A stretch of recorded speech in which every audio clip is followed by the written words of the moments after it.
អ្នកដែលប្រើប្រាស់ Adobe Premiere ចង់ដឹងអត់ថាយើងដាក់ font ខ្មែរស្អាតៗដូចក្នុងវីដេអូនេះអញ្ចឹងថាតើយើងដាក់បានយ៉ាងដូចម្ដេចអញ្ចឹងកុំភ្លេចទស្សនាវីដេអូនេះទាំងអស់គ្នាចឹងដើម្បីដំឡើង font ទៅកាន់ Adobe Premiere បានហ្នឹងគឺបងប្អូនទាំងគ្នាត្រូវមាន font ខ្មែរជាមុនសិនហើយបើមិនជាបងប្អូនអត់ដឹងថាតើ download font ខ្មែរហ្នឹងពីណាទេបងប្អូនអាចចូល channel Telegram របស់ខ្ញុំដែលមានឈ្មោះដូចនេះចឹងបងប្អូនអាច search ទៅនឹងឃើញ channel Telegram របស់ខ្ញុំ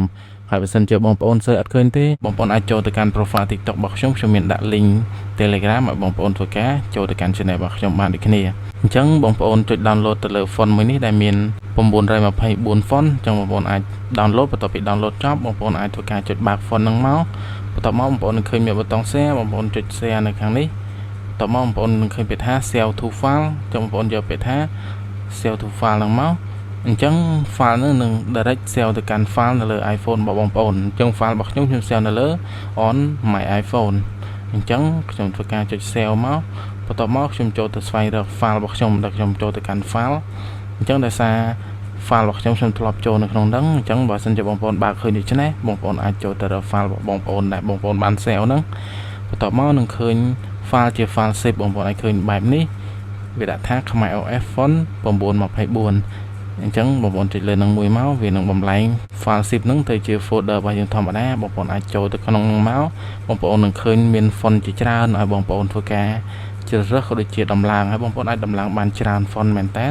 ចឹងឧទាហរណ៍ខ្ញុំចង់បាន font អង្គរនេះមួយខ្ញុំអាចធ្វើការដំឡើងទៅលើ Adobe Premiere បានដោយគ្រាន់តែចុច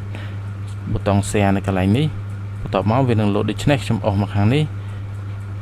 ខ្ញុំយកពាក្យថា more នៅចុងនេះ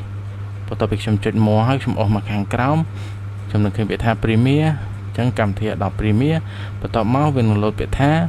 font install it មានថា font របស់យើងគឺបានដំឡើងហើយបើសិនជាបងប្អូនចង់ add font ផ្សេងៗបងប្អូនអាចចូលទៅមើលហើយចុចដូចគ្នាហ្នឹងទៅវានឹងធ្វើការដំឡើងចូលមកកាន់ Adobe ហើយអញ្ចឹងខ្ញុំធ្វើការបើកផ្ទាំងរូបភាពមួយដើម្បីធ្វើការ edit តែឲ្យបងប្អូនមើលខ្ញុំចុច next បន្ទាប់មកវាចូលដូច្នេះអញ្ចឹងខ្ញុំចុចទៅកាន់ title ខ្ញុំធ្វើការ add title ហើយខ្ញុំដាក់ជាភាសាខ្មែរឧទាហរណ៍ខ្ញុំដាក់សួស្ដីអញ្ចឹងខ្ញុំដាក់ថាសួស្ដីអញ្ចឹងមកបន្ទាប់មកខ្ញុំធ្វើការបរិចឲ្យធំបន្តិចបន្ទាប់មកខ្ញុំចូលទៅកាន់ style ខ្ញុំចូលទៅកាន់ font នេះជា font អង្គរដែលយើងបានដំឡើងបាញ់មិញបងប្អូនអាចឃើញអញ្ចឹងបងប្អូនចង់ add font ផ្សេងបងប្អូនក៏អាច add បានដូចគ្នាសម្រាប់ font ដែលយើងបាន add វាមាន load សញ្ញា delete នៅខាងចុងណាបងប្អូនចង់ delete ក៏បងប្អូនអាចធ្វើការ delete បានដែរគាត់តែចុចទៅលើ delete ហ្នឹងទៅអញ្ចឹងអរគុណសម្រាប់ការតាមដានហើយខ្ញុំនឹងជួបបងប្អូននៅវីដេអូក្រោយ